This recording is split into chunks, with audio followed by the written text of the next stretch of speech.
I have my hair down for this because I look smarter. We're going to be finding the initial velocity of an adjustable launcher, and then we could find things you care about in projectile motion, particularly how far it goes, how high it goes, angles and stuff. And with that, I engineered a little launcher. Alright, and so we have the launcher. It could shoot from 0 to 90, and we get to choose the angle at the start to find V initial. So we know G, and we could measure the distance with a ruler, find V initial.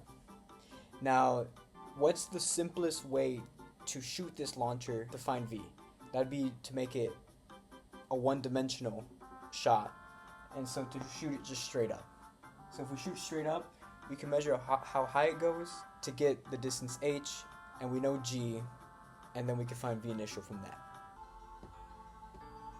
Bubbles in the middle. I might push this to the side a bit, making it not one-dimensional, but I'm only human. I re-looked over the footage of the last one, and that thing shot pretty much straight. That is one-dimensional if I've ever seen anything. So now once you have all your heights and your trials done, you have the average height. We're going to plug it into this equation. Now V final, we're only measuring from when it gets shot into where it stops in midair. So then V final would be 0 because it stops and then starts coming down. So this is just,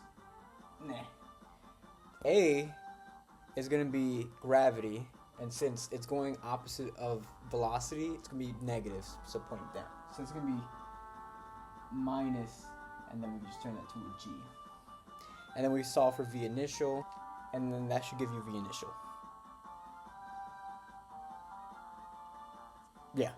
Using our initial velocity we found, we could find the max height and the max distance if we shot it at an angle theta and an initial velocity of v0. Alright, so you shot it at v0 and you want to know the max height. At this height, the velocity in the y direction is going to be 0 because now it's going to start falling down. And it reached max height, it stopped, now it's going down. So we're going to be using this equation we used earlier, but we're replacing the velocities with the y. And then gravity is also acting on this, so it's negative g, h, and then h is the displacement between the ground and the top. So this is 0, that's where this comes from. And then v0y is velocity in the y direction, squared minus 2gh, and solving for h you get this. So the initial height is 0 and the final height is 0 because it hit the ground. And so we're using the y equation again.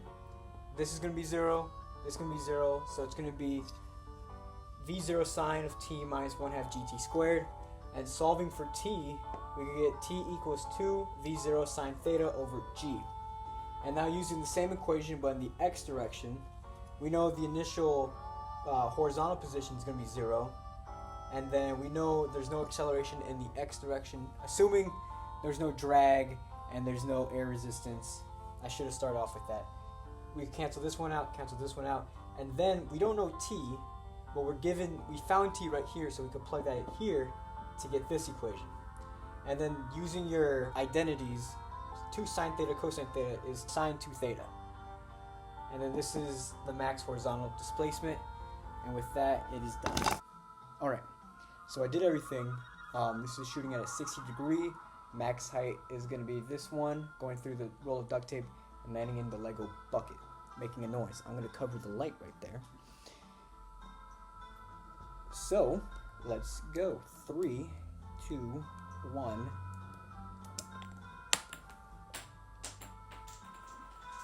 Where'd you go? Where'd you go? Okay, the error was my hair was up, you know. Science can only be done by people with long hair. Or luxurious hair, let me say that. Einstein, for instance. There we are. Fix it up.